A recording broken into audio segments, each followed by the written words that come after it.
Hello, welcome to the group assignment video of Carrie Prats. My team members are Karen Catwell, team leader, Jacqueline Molina, Daniela Thomas, Cindy Jones, Roberto Foster, and of course myself, Bonita Roll Russell. Our e-tutor is Mistress Faye Williams Dixon. Our theme, the evolution of early childhood care and education. Please sit back, relax, and enjoy our presentation. Hi, I'm Roberto Foster. We are going to look at a summary of the history of the origin of early childhood in Trinidad and Tobago. According to the University of Florida, prior to the abolition of slavery in Trinidad and Tobago in 1834, only children of the upper class in society received any education at all through private teachers. After many attempts for equal education for all children, the first educational policy for the island was formulated by Governor Lord Harris in 1851 with the aim to unify the diverse racial and cultural elements and political loyalties.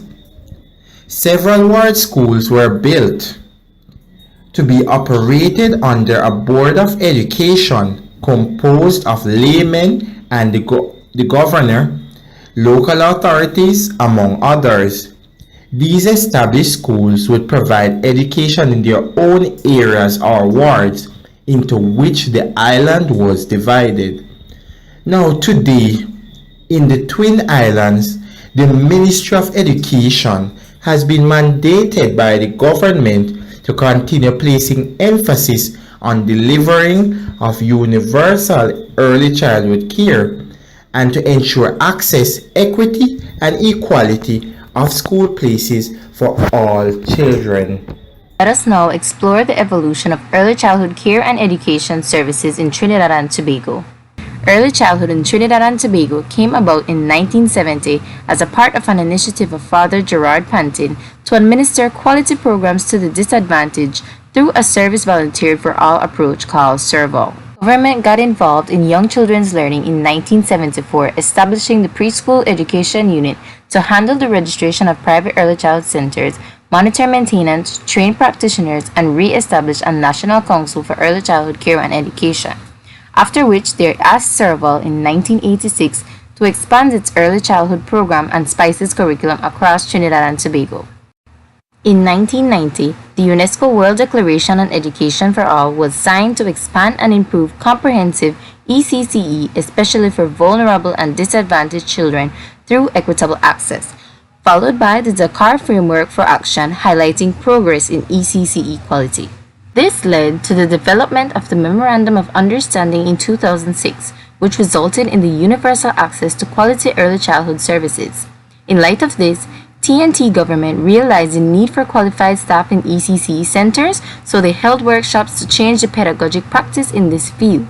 Also in 2006, the National Early Childhood Care and Education Curriculum Guide went into fruition. In 2007, the ECCE division of MOE was established to manage the ECCE subsector of the education system, after which the National Model for Education was made, focusing on universal access to quality early childhood services. Then, in 2008, the division was staffed and operationalized to facilitate ECCE within different settings, specifically 0 to 2 at nurseries and daycare facilities, 3 to 4 at ECCE centers or preschools, and 5 to 8 at primary schools. Though there has been some changes in staffing, as of most recently, all ECCEs are managed from the ECCE division under the leadership of the Minister of Education. John Dewey's theory of a hands-on approach has influenced change in teaching methods previously used in the early childhood setting. According to Goodtech 2014, the classroom should be a reflection of real-life situations. Children construct their knowledge in learning centers rather than teacher-imposed knowledge and teacher-directed activities. Shiroj 2012. Learning is an active process as children learn through practice, observation, imitation, exploration, and problem solving. Jenga and Kaburu 2005.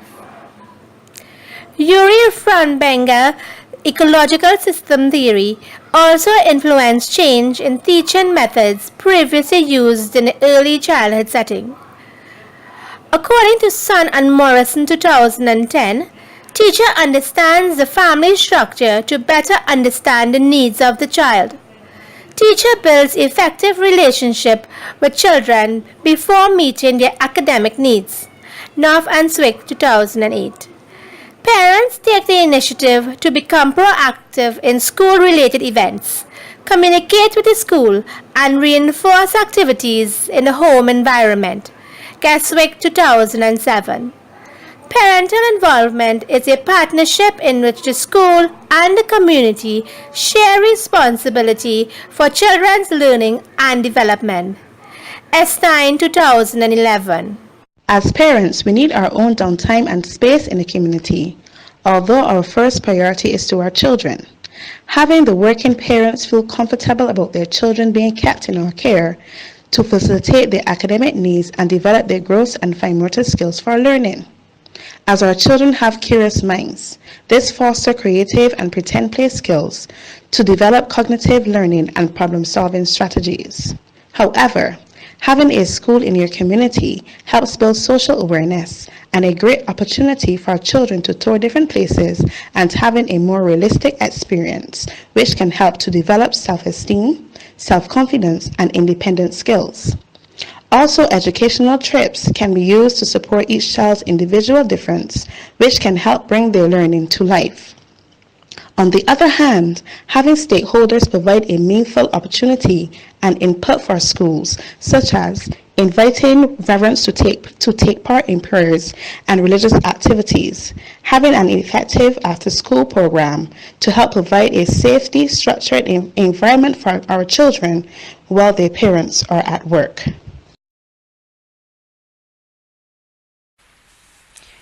The infrastructure plan for early childhood schools in Jamaica began to take shape on February 11, 2016, when Guardian General Insurance generously donated funds to the Ministry of Education and launched the 15 million over 5 years project in an effort to improve the physical and organizational structures of various early childhood schools across the island and rectify safety issues in and outside of their environments.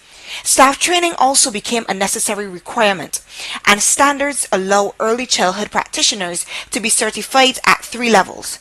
At level 1, the certification at entry point to readiness. Level 2, the diploma for formal teacher training, and level 3, tertiary level training, which requires a bachelor's degree in early childhood education. However, to further improve education at the preschool level, the implementation of the education curriculum was birthed to shift the focus to incorporate an integrated and eclectic approach to be introduced by practitioners in the learning environment, within teaching requirements to facilitate the children's development. Finally, the overall focus of Jamaica's early childhood program reflects on 2 main policies: teacher training and student assessment. These policies help to fuel the engine prepared to carry the nation's children to the next level of education. Thank you. In conclusion, we hope our video presentation was both exciting and very informative on the essentials of the evolution of early childhood care and education. However, as our video clips were summarized, please feel free to use our reference list for further research. Thank you, and may God bless you.